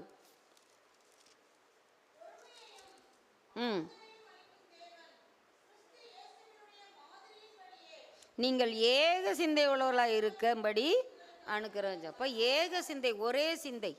அப்போஸ்தலர் காலத்தில் நம்ம பார்க்குறோம், எல்லாருக்கும் எப்படி இருந்துதான்? ஏக இதயம், ஏக சிந்தை, ஏக நாவு, அப்படி இருந்துதான். நம்ம ஆண்டவராய் இயேசு கிறிஸ்து என்ன புதல்வன்? பிதாவுக்கு ஏக புதல்வன். ஹல்லேலூயா. இப்போ நம்மளாம் பத்திரிகையெல்லாம் சில சமயம் அடிக்கும்போது எழுதுவாங்க, ஒரே ஒரு மகன் ஒரே ஒரு மகள் இருந்துன்னா என்ன சொல்லுவாங்க? ஏக புதல்வி, ஏக புதல்வன் அப்படின்னு போடுவாங்க. ஸ்ரேஷ்ட புத்திரன் அப்படின்னு போடுவாங்க. ஹல்லேலூயா. அப்போ ஏக சிந்தை. உங்களுக்கு அந்த ஏகங்கிற வார்த்தை புரியறதுக்காகத்தான் இந்த உதாரணத்தை சொல்கிறேன். என்னடா அது கல்யாண பத்திரிக்கை போயிட்டாங்கன்னு நினச்சிக்காதீங்க. ஏக சிந்தை உள்ளவர்களாக இருக்க வேண்டும் அப்படின்னு சொல்லி பார்க்குறோம். 2 கொரிந்தியர் 2:16 கூட நம்ம வாசிக்கும்போது, கிறிஸ்து இயேசுவில் இருந்த சிந்தையே உங்களிலும் இருக்க கடவுது அப்படின்னு பார்க்குறோம். அந்த சிந்தை சிந்தை இன்னும் எங்கேம்மா, எதை சிந்திங்கள்னு நீங்கள் படிச்சிருக்கிறீங்க வாலிப பிள்ளைகள். கடந்த ஆண்டில் உங்களுக்கு சொல்லி கொடுத்தேன். 8 காரியங்களா? பிலிப்பியர் 4. அப்போ கடைசியாக சகோதரரே அப்படின்னு சொல்லி, உண்மையுள்ளவைகளோ, ஒழுக்கமுள்ளவைகளோ, அன்புள்ளவைகளோ, நற்கீர்த்தி உள்ளவைகளோ, அன்புள்ளவைகளோ, புகழ் எதுவோ, புண்ணியம் எதுவோ, கற்புள்ளவைகளோ அவைகளையே சிந்தித்து கொண்டிருங்கள். அப்போ கிறிஸ்து இயேசு இப்படி எல்லாத்துலேயும் அவர் சிறந்து விளங்குறார். அப்போ நாமும் எப்படி இருக்கணும்? அவருடைய கீர்த்தி எங்கும் பிரசித்தமாயிற்று. நம்ம கீர்த்தி அப்படி மணக்குதா நாறுதான்னு பார்க்கணும். நம்ம கீர்த்தி எப்படி இருக்குது? உங்களை நாங்கள் புகழ்ச்சியும் கீர்த்தியுமாய் வைக்கிறேன்னு ஆண்டவர் சொல்கிறார். நம்ம கீர்த்தியாக இருக்கிறோமா அப்படின்னு பார்க்கணும். நம்ம சரீரத்தில் நம்ம செய்யக்கூடிய காரியங்கள் ஒவ்வொன்றும் புகழையும் கீர்த்தியும் வரக்கூடியதாக இருக்கிறதா? யாருக்கு? கர்த்தருக்கு. ஹல்லேலூயா. இந்த உலகத்தில் எல்லாரும் தான் பேரும் புகழும் நிறையா செய்கிறாங்க, அன்னதானம் கொடுக்குறாங்க, எல்லாமே செய்கிறாங்க, கிறிஸ்தவர்களை காட்டிலும் அதிகமாகவே செய்கிறாங்க. ஆனால் நம்ம ஆண்டவராகிய இயேசு கிறிஸ்துவுக்கு ஜீவ பலியாக இருக்க வேண்டும் என்றால், ஆண்டவருக்கு புகழ் வரும்படி, ஆண்டவருடைய நாமம் மகிமைப்படும்படி, நான் செய்வது ஆண்டவருக்கு பிரியமா, ஆண்டவருடைய பார்வையில் இது உகந்ததாய் காணப்படுகிறதா என்று நாம் பார்க்க வேண்டும். ஹல்லேலூயா. ஆகவே தான் ஆண்டவர் சொல்லுவார், நல்லது உண்மையும் உத்தமமான ஊழியக்காரனே அப்படின்னு சொல்லுவார். நீ கொஞ்சத்தில் உண்மையாக இருந்தாய், உன்னை அநேகத்தின் மேலே அதிகாரியாக வைப்பேன்னு சொல்லுவார். அதே போல் என்ன சொல்லுவார்? இந்த சிறியரில் ஒருவருக்கு எதை செய்தீர்களோ அதை எனக்கே செய்தீர்கள், வாருங்கள் என் பிதாவினால் ஆசீர்வதிக்கப்பட்டவர்களே அப்படின்னு கூப்பிடுவார். சிறுமைப்பட்டவங்களுக்கு உதவி செஞ்சவங்களை. நாங்கள் எப்போ ஆண்டவரே உங்களை பார்த்தோம்? நீங்கள் ஆஸ்பத்திரியில் நீங்கள் படுத்திருந்தீங்கன்னா நான் உங்களுக்கு ஹார்லிக்ஸு, போன்விட்டா, ஃப்ரூட்ஸ் எல்லாமே கூட வாங்கிட்டு வந்து கொடுத்துருப்பனே. நாங்கள் பார்க்கவே இல்லையே. எந்த ஹாஸ்பிட்டலில் இருந்தீங்க? கோயம்புத்தூரில் இருந்தீங்களா, இல்லை அப்பல்லோவில் இருந்தீங்களா? நாங்கள் எங்கேயுமே பார்க்கலையே ஆண்டவரே. இந்த சிறியரில் ஒருவருக்கு எதை செய்தீர்களோ அதை எனக்கு செஞ்சீங்க. வியாதியஸ்தராக இருந்தால் நீங்கள் பார்க்க போனீங்களா? இப்போ நம்ம சபையிலேயே வியாதியஸ்தராக இருக்கிறாங்க, நம்ம சரீரத்தினுடைய அவயவம், அவங்கள நம்ம பார்க்க போகிறோமா? அந்த அவயவத்துக்கு நம்ம செய்கிறோமா அந்த பங்கை? அதுதான் முக்கியம். இந்த சிறியரில் ஒருவருக்கு நம்ம முதல்ல சபையாருக்கு, விசேஷமாக விசுவாச குடும்பத்தாருக்கு நம்ம என்ன செய்கிறோம்? ஹல்லேலூயா. அதுதான் சொல்லிடுது. அப்போ பாருங்கள், இந்த காரியத்தில் நம்ம செய்யணும். இணங்குங்கள் 16வது வசனத்தில் நம்ம பார்க்குறோம். இணக்கம் இருக்கணும். 12:16 ஒருவரை ஒருவர் ஏக சிந்தையாக இருக்கணும். தாழ்மையானவர்களுக்கு இணங்குங்கள். இணக்கம் ரொம்ப முக்கியம். தாழ்மையானவர்கள் இணங்குறோமா? தாழ்மையானவங்க ஏதாவது ஒன்று சொன்னாங்கன்னா சரிங்க பார்த்துடலாம் செஞ்சிடலான்னு சொல்கிறோமா? அவங்களாம் எனக்கு படிப்பே தெரியாது, இவங்கெல்லாம் நமக்கு புத்தி சொல்கிறாங்க அப்படின்னு சொல்லிட்டு நம்ம அவங்கள அனாவசியமாக நினைக்கிறோமா? தாழ்மையானவர்களுக்கு நம்ம இணங்கணும். ஹல்லேலூயா. அப்போ இந்த காரியத்தை நம்ம செஞ்சால் தான் நம்ம ஜீவ பலி, இல்லைன்னா ஜீவனற்ற பலி. அடுத்தது பாருங்கள் என்ன சொல்லியிருக்குது? கிறிஸ்துவின் சிந்தை. பிலிப்பியர் 2:5 வாசிங்க. பிலிப்பியர் 2:5.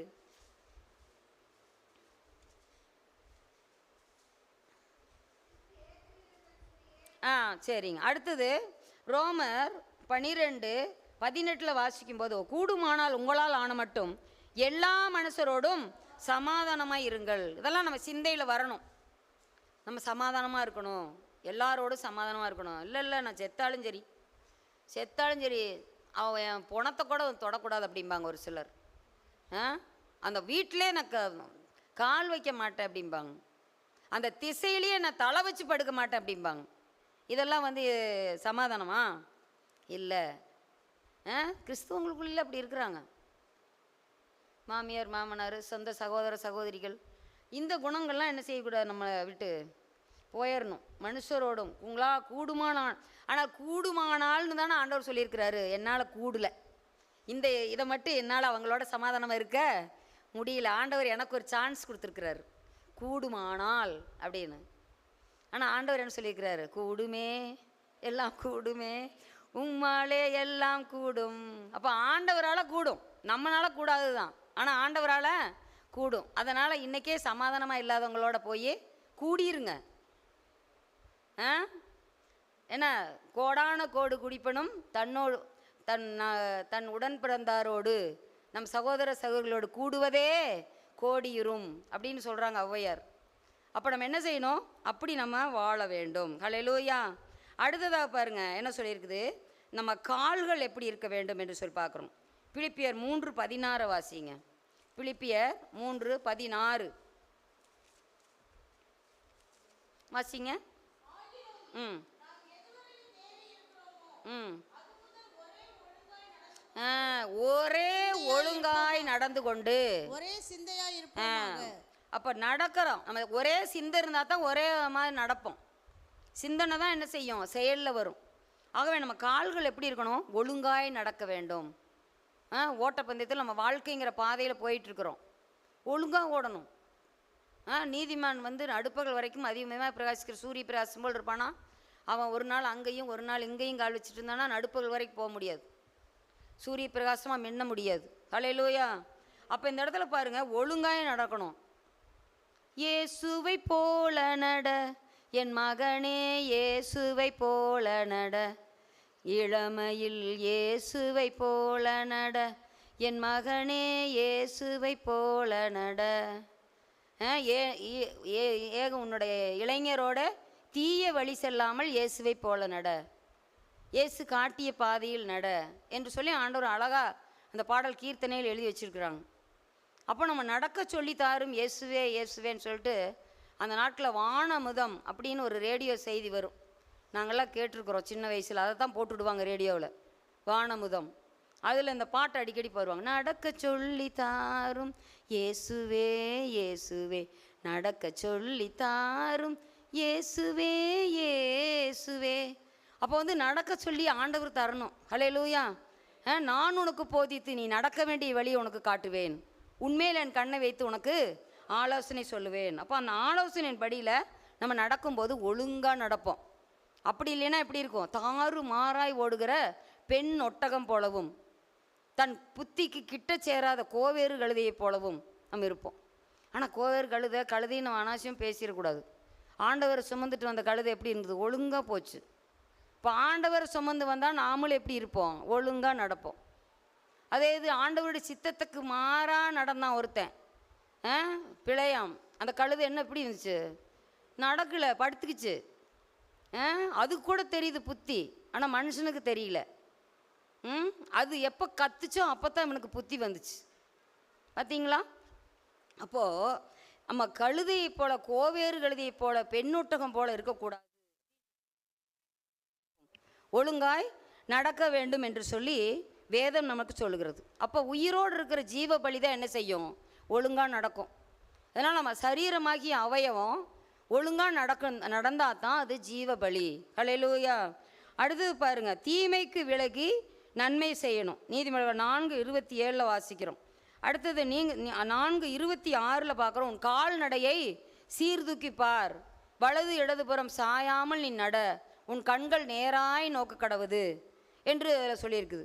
நீதிமொழிகள் 3:23 கூட பார்க்குறோம், அப்போது உன் கால்நடை என்ன செய்யாது, இடராது, நீதிமன்றங்களுடைய பாதை என்ன செய்யாது, இடரலாகுது. இடராமல் நம்ம போவோம். இடறதுனா எதில் இடருவோம், ஏதாவது கல்லோ முள்ளோ நம்ம பாதை கண்ணை மூடிக்கிட்டு போனாவோ, கண்ணை சரியாக பார்க்காம போனாலோ, முன்னால் கிடக்கிறத பார்க்காம எங்கேயாவது அங்கே எங்கேயும் பராக் பார்த்துக்கிட்டு போனாலோ நம்ம இடறிடுவோம். அப்போ அப்படியாக நம்ம பார்க்கக்கூடாது. கர்த்தரை எனக்கு முன்பாக வைத்திருக்கிறேன், அவர் துதி எப்போதும் என் வாயில் இருக்கும். ஆண்டவர் மட்டும் நோக்கிட்டு போகும்போது பேதுரு என்ன செய்யலை, கடலில் மூழ்கலை. அவன் கடலையும் அலையும் திரளையும் பார்த்தான் பாருங்க, உடனே என்ன செஞ்சான்? மூழ்கினான். அது அவனுடைய விசுவாசத்தில் மூழ்கினதை காட்டுது, அவன் சரீரத்தில் மூழ்கினதை காட்டல. ஏன்னா அவன் கடல்லையே கிடக்கிறவன், அவனுக்கு எவ்வளோ பெரிய ஆழமாக இருந்தாலும் அவனுக்கு பயமெல்லாம் இல்லை. ஆனால் அந்த இடத்துல என்னது? அந்த அவிசுவாசத்துலேருந்து என்னை தூக்கி விடுங்க ஆண்டவர் என்ன கேட்குறான். ஹல்லேலூயா. நான் அவிசுவாசத்தில் நான் மூழ்கிட்டனே, என்னை திரும்ப அந்த விசுவாசத்துக்குள்ளே கொண்டு வாருங்க அப்படின்னு சொல்லிட்டு கேட்குறான். ஹல்லேலூயா. அப்போ தான் ஆண்டவர் வந்து நேசிக்கிறாயா நேசிக்கிறாயா அந்த சிந்தனையை ஆண்டவர் பார்க்குறாரு. ஆண்டவரே அது உமக்கே தெரியும் அப்படின்னு சொல்லிட்டான். அப்போ ஆட்டுகளை மேய்ப்பாயாக, ஆட்டுக்குட்டிகளை மேய்ப்பாயாக. கிறிஸ்து இயேசுவில் இருந்த சிந்தை இருக்கும்போது மாத்திரமே அவர் தரக்கூடிய வேலைகளை நம்ம செய்ய முடியும். ஹல்லேலூயா. அது சின்ன டார்கெட்டாக இருந்தாலும் சரி, பெரிய டார்கெட்டாக இருந்தாலும் சரி, அதை செய்ய முடியும். ஹல்லேலூயா. அடுத்ததாக பார்க்குறோம், உத்தமமான வழியிலே விவேகமாய் நடப்பேன், எப்பொழுது என் வீட்டுக்கு வருவீர். யார் சொன்னது? இடஞ்சொட்டி பொருள் விளக்கம் தருக. யார் சொன்னாங்க? யாருமா சொன்னாங்க? தாவீது. என்ன சொல்கிறாரு? தாவீது உத்தமமான வழியிலே விவேகமாய் நடப்பேன், எப்பொழுது என் வீட்டுக்கு வருவீர். ஆண்டவரை தைரியமாக கூப்பிட்ட ஆளுன்னு அவர் தான். நான் விவேகமாக நடந்துட்டுருக்கேன், உத்தமமான வழியில் நடக்கிறேன், வாங்க. சகைவே அப்படி கூப்பிட முடியுமா? அவன் கூப்பிட முடியாதுன்னு தான் ஆண்டவர் கூப்பிட்டார் அவனை. ஹல்லேலூயா. இவர் வந்து உத்தமமாக நடக்கிறதுனால தைரியமாக கர்த்தரை போய் இயேசுவை போய் இவர் கூப்பிடுறாரு. அவன் பாவியாக நான் இருக்கிறேனே, நான் இப்படி இருக்கிறேனே, ஊரரிச்சு உலையில் போட்டுட்ருக்கிறேனே, என்னை யாருமே மதிக்க மாட்டாங்களே, இந்த கூட்டத்துக்குள்ள வந்தால் கூட உனக்கெல்லாம் இங்கே என்ன வேலைப்பா, இரும்படிக்கிற இடத்துக்கு ஈக்கு என்ன வேலை அப்படின்னு எல்லாரும் என்னை பார்த்து கேட்டுருவாங்களேன்ட்டு தான் மேலே போய் உட்காந்துருக்குறான். ஆனால் ஆண்டவர் பார்த்தாரு.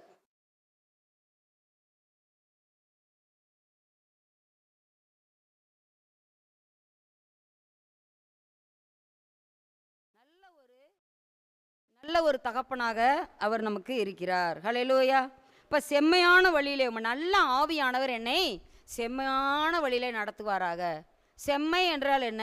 சிறந்த. ஹல்லேலூயா. அவள் பாருங்க, செம்மையான வழியில் நம்ம இதயம், நம்ம கால்கள் நடக்கணும். என் கால்கள் எப்படி இருக்கணும் அப்படின்னு சொல்லிட்டு ஆண்டவர் அதான் சீர்தூக்கி பார்க்க சொல்கிறார். அப்போ நம்ம கால்கள் எதரை நோக்கி நடக்கிறது? நம்ம கால்கள் எப்படி நம்ம போய்கிட்டு இருக்கிறோம்? ரொம்ப முக்கியம். எலியாவை பின்பற்றின எலிசாக்களாக நம்ம இருக்கிறோமா? இன்றைக்கி நிறையா மேகம் போன்ற திரளான சாட்சிகள் நம்மை சூழ்ந்துருக்குது. அதை நம்ம பார்த்துட்டு நம்ம என்ன பாரம் இருந்தாலும் சரி, என்ன பாவம் நம்ம நெருங்கி வந்தாலும் சரி, அதையெல்லாம் உதறி தள்ளிவிட்டு ஓடணும். ஹல்லேலூயா. உதறி தள்ளிவிட்டு ஓடு மகனே. பாட்டில் மட்டும் பாடிட்டு எல்லாத்தையும் கெட்டியாக பிடிச்சிட்டு இருக்கக்கூடாது. என்ன செய்யணும்? உதறி தள்ளிவிட்டு ஓடணும். அது எல்லா தீர்க்கதரிசியும் சொல்கிறாங்க, உன் எஜமானை இன்றைக்கு எடுத்துக்கொள்வாராமே அப்படின்னு. எனக்கு தெரியும், நீங்கள் சும்மா இருங்கள். அவன் சொன்ன பதிலே அப்படி, எனக்கு தெரியும், நீங்கள் சும்மா இருங்கள். அது மாதிரி யாராவது ஒருத்தர் வந்து நம்மளுக்கு ஏதாவது நமக்கு சொல்கிறாங்க, வையே என்ன இப்படி இப்போ ஓடிக்கிட்டு இருக்கிறையே, இதில் உனக்கு என்ன கிடைக்கும், என்ன உனக்கு இதில் லாபம் அப்படின்னு யாராவது கேட்டாங்கன்னா என்ன சொல்லணும்? எனக்கு தெரியும் எல்லாம் லாபம் என்னன்னு, நீங்கள் சும்மா இருங்க. இந்த பதில் மட்டும் சொல்லுங்கள். எலிசா அதை தான் நம்மளுக்கு கற்றுக் கொடுத்துருக்குறாரு. ஹல்லேலூயா. அப்படியாக பாருங்கள், நம்ம கால்நடைகளை நம்ம சீர்தூக்கி பார்க்கிறார்கள். இதயம் எல்லா காவலோடும் இதயத்தை காத்துக்கொள், அதிலிருந்து ஜீவ ஊற்று புறப்படும். முழு இருதயத்தோடும் உன் தேவனாய கர்த்தர், உபாகமம் 13:3 சொல்லுகிறது, உன் தேவனாய கர்த்தரிடத்தில் முழு இருதயத்தோடும் முழு ஆத்மாவோடும் முழு பலத்தோடும் அன்பு கூறுவாயாக. ஹல்லேலூயா. இப்போ முழு இருதயமும் ஆண்டவர் கொடுக்கணும். அப்போ தான் நம்ம ஜீவனுள்ள பலியாக நம்ம ஆண்டவர் சமூகத்தில் நம்ம காணப்படுவோம். அடுத்தது பாருங்கள், 51:10 சங்கீதம் 51:10 51:17 அதெல்லாம் பார்க்கும்போது, சுத்த இருதயத்தை என்னிலே சிருஷ்டியும், நிலைவரமான ஆவியை உள்ளத்திலே புதுப்பியும் அப்படின்னு கேட்குறாரு. அடுத்தது பாருங்கள், 97:11 செம்மையான இருதயம் உள்ளவர்களுக்கு மகிழ்ச்சியானது விதைக்கப்பட்டிருக்கிறது அப்படின்னு வேதம் சொல்லுது. செம்மையான இருதயம் உள்ளவர்களுக்கு மகிழ்ச்சியானது விதைக்கப்பட்டிருக்கிறது. என்னம்மா?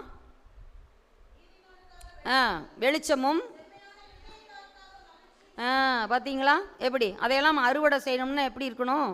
செம்மையாக நடக்கணும். ஹல்லேலூயா. அப்படி நம்ம நடக்கும்போது மாத்திரமே அவைகளெல்லாம் சுதந்திரித்து கொள்ள முடியும். ஹல்லேலூயா. கண்ணானது சரீரத்தின் விளக்காய் இருக்கிறது.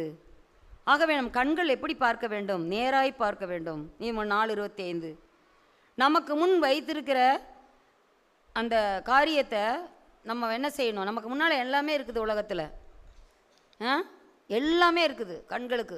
உலகம், மாம்சம், பிசாசு, கண்களின் இச்சை, ஜீவனத்தின் பெருமை, மாம்சத்தின் இச்சைகள் எல்லாமே இருக்குது. ஆனால் ஆண்டவர் சொல்லிட்டாரு, எல்லாமே வச்சிருக்கிற, மரணத்தையும் வச்சிருக்க, ஜீவனையும் வச்சிருக்கிற, நீ எதை பின்பற்றுற? ஆண்டவர் நம்மகிட்டே சான்ஸ் அவரே கொடுத்தாரு. நம்மளாம் இதைத்தான் அப்படின்னு சொல்லிட்டு ஆண்டவர் எதையும் திணிக்கிறது இல்லை. நம்மளா விருப்பத்தோடு நம்ம சரீரமானது ஆண்டவர் சொல்லுகிற காரியத்தில் எப்படி இருக்கிறது. அப்போ நம்ம கர்த்தரை நம்ம எப்போது நமக்கு முன்பாக வைத்திருந்தா வேறு காரியங்களை என்ன செஞ்சிடும், அப்படியே ஃபேட் ஆயிரும். அதெல்லாம் என்ன ஆயிரும், ஃபேட் ஆயிரும். அதெல்லாம் டெலீட் பண்ணிடணும். அதெல்லாம் வரும் இடையில. செல்ஃபோனில் பார்த்துருப்பீங்க நீங்கள், நம்ம ஒன்று நல்லா பார்த்துக்கிட்டு இருப்போம், இடையில வந்து பார்த்திங்கன்னா கிடுக்கிடுன்னு ஒன்று வந்து ஆடிட்டுருக்கும். அப்போ என்ன செய்யக்கூடாது, அதையெல்லாம் நம்ம டச் பண்ணிடக்கூடாது. அதையெல்லாம் என்ன பண்ணிடணும், அப்படியே கண்டு காணாமல் விட்டுறணும். அப்போ அதையெல்லாம் நம்ம டச் பண்ணி அதை எப்படி இருக்குது பார்க்கலாம். ரொம்ப அட்ராக்டிவாக இருக்குது அப்படின்னு பார்த்தோம்னா என்ன ஆயிரும், நம்மளை அட்டாக் பண்ணிடும். அட்ராக்டாக இருக்குதுன்னு போனீங்கன்னா என்ன ஆயிரும், அட்டாக் ஆயிரும். இப்போ அவ்வளவுதான், நம்மளுக்கு எல்லா டிஸ்ட்ராக்ஷனும் நமக்கு வந்து கடைசியில் கொண்டு போய் என்ன சேர்த்திரும், டிச்சில் சேர்த்திரும். அடுத்து இங்கே பாருங்கள், அப்போது நமக்கு முன்னே ஆண்டவரை நோக்கிட்டு இருந்தோம்னா வேறு எதுவுமே நம்ம கண்ணுக்கு தெரியாது, அவர் மாத்திரம் தெரிவார். ஏன்னா அவர் ஒளி, அவர் வெளிச்சம், அவர் உப்பு, மெய்யான ஒளி. ஆகவே அவரை நம்ம பார்க்கும்போது அவருடைய வெளிச்சத்தில் இன்னும் வெளிச்சம்தான் காணுவோம். ஒரு வெளிச்சமாக ஒரு இடத்துல நம்ம பார்த்துட்டு நீங்கள் மற்ற காரியங்கள் எதாவது உங்களுக்கு கண்ணுக்கு தெரியுமா? முன்னால் ஒரு வண்டி வந்துட்டு இருக்குதுங்க, நல்ல பிரைட்டாக வெளிச்சம், பின்னால் இருக்கக்கூடிய பொருள்கள்லாம் நமக்கு தெரியவே தெரியாது. ஏதாவது கம்பி எதாவது நீட்டிகிட்டு இருக்காது, அந்த வெளிச்சத்தில் எதுவுமே தெரியாது. அப்போ வெளிச்சத்தை நம்ம பார்க்கும்போது மற்ற இருளான காரியங்கள் எதுவுமே நம்ம காரியத்தில் தெரியாது. இந்த உலகம் எப்படி இருக்குதாமா, இதோ இருள் பூமியும் காரிருள் ஜனங்களை மூடும், ஆனாலும் உண்மையில கர்த்தர் உதிப்பார். இருளின் ஜனங்கள் இருளான வாழ்வு வாழ்ந்துட்டுருக்காங்க, குருடான வாழ்வு வாழ்ந்துட்டுருக்காங்க. ஆண்டவர் நம்ம கண்களை திறந்துருக்கிறார். ஆகவே அந்த கண்களை நம்ம திறந்து ஆண்டவருக்காக வாழணும். நம்மை பார்த்து மற்றவர்களும் என்ன செய்வாங்க, ஓ இது நல்ல வாழ்க்கை தான், இந்த வாழ்க்கை நமக்கு வேணும் அப்படின்னு சொல்லிட்டு என்ன செய்வாங்க, வருவாங்க. நம்ம சொல்லவே தேவையில்லை, இவர்களை போல் நடக்கணும் அப்படின்னு சொல்லிட்டு அவங்களுக்கே ஒரு ஆசை வரும். ஹல்லேலூயா. அடுத்தது பாருங்கள், சிலுவையே முன்னால் உலகமே பின்னால், இயேசு சிந்திய இரத்தத்தினாலே என்றும் விடுதலையே, இயேசுவின் பின்னால் நான் செல்வேன், திரும்பி பார்க்க மாட்டேன், திரும்பி பார்க்க மாட்டேன். சிலுவையே முன்னால் உலகமே பின்னால் நம்ம வாழணும். அப்படி நம்ம வாழும்போது நிச்சயமாக ஆண்டவருக்காக நம்ம ஒரு வாழ்க்கையை வாழ்ந்து ஜீவ பலியாக நம்மை ஒப்பு கொடுக்க முடியும். அதேபோல் நம்ம வாழ்க்கையில் கருணை வேணும். கருணை கண்ணன் ஆசீர்வதிக்கப்படுவான் அப்படின்னு. கருணை நிறைந்த கண்கள், அவர் கிருபை பொருந்திய கண்கள் உடையவராய் இருந்தார். பாவியை நேசிக்கிறார், பாவத்தையோ வெறுக்கிறார். ஆகவே நாம் என்ன செய்யணும், பாவியாக வாழ்ந்துட்டுருக்காங்கன்னா அவங்கள முற்றிலுமாக நம்ம என்ன செய்யக்கூடாது, ஐயோ ஜெபத்தில் கூட அவங்க பேரை சொல்ல மாட்டேன் நான் அப்படின்ட்டுலாம் இருக்கக்கூடாது. ஆண்டவரே பாவியை நேசிக்கிறார். அவரை காட்டில் எல்லாம் பரிசுத்துவான்களா? அந்த ஸ்திரீ வந்து நிற்கிறாங்க, உங்களில் பாவமில்லவன் முதல்ல உள்ள கல்லறி கடவன் சொன்னதுனையும் ஆண்டவர் குனிந்து எல்லாருடைய பாவங்களையும் நினைப்பூட்டுகிறார். உடனே எல்லாரும் ஓடிட்டாங்க கல்லை கீழே போட்டுட்டு. அது மாதிரி நம் கண்ணில் இருக்கிற உத்திரத்தை அறியாமல் பிறருடைய கண்ணில் இருக்கிற துரும்பை பார்த்து உன் கண்ணில் துரும்பு இருக்குது அப்படின்னு நம்ம சொல்ல முடியாது.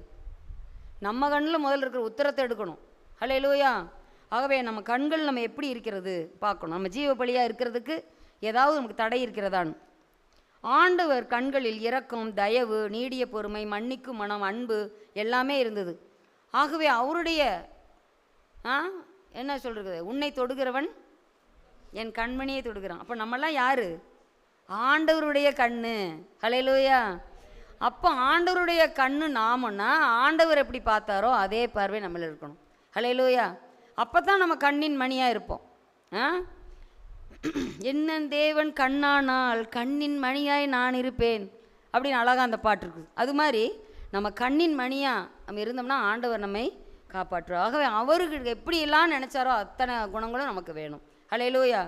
இப்போ இவ்வளவெல்லாம் நம்ம இருக்கும்போது நாம் லிவிங் சாக்ரிஃபைஸாக நம்ம வாழ முடியும். நம்ம டெய்லி லைஃப், ரொட்டீன் லைஃப் எப்படி இருக்குது, நம்ம லைஃப் ஸ்டைலை கொஞ்சம் மாற்றணும். ஹல்லேலூயா. அப்படி மாற்றும்போது நாம் டெட் சாக்ரிஃபைஸாக இருக்க மாட்டோம், லிவிங் சாக்ரிஃபைஸாக இருப்போம். ஹல்லேலூயா. மூன்றாவதாக பார்க்குறோம், pleasing to God, live in the God's way. அவரை நம்ம ஆனர் பண்ணணும், ஆனர் ஹிம். நம்ம இதையெல்லாம் நம்ம சரீரம் இப்படிப்பட்ட காரியங்கள்லாம் செய்யும்போது பரிசுத்தமும் அவருக்கு பிரியமான ஜீவ பலியாக இருக்கும்போது நம்ம அவரை ப்ளீஸ் பண்ண முடியும். அவர்கிட்டருந்து நம்ம ஆசீர்வாதங்களை பெற முடியும். குழந்தைங்க நம்மக்கிட்ட வந்து ஏதாவது ஒன்று கேட்கணுன்னா எப்படி கொஞ்சறாங்க, அம்மா அம்மா நீ செல்ல அம்மாவில்ல, தங்க அம்மாவில்ல, நீ எனக்கு இதை வாங்கி தரணும், அப்பா நீங்கள் இன்றைக்கி ரொம்ப அழகாக இருக்கிறீங்க, என்னென்னமோ சொல்லுங்கள். வந்து குழந்தைங்க இந்த கலர் நல்லா இருக்குது உங்களுக்கு, என்னென்னமோ வந்து நம்ம ப்ளீஸ் பண்ணுவாங்க.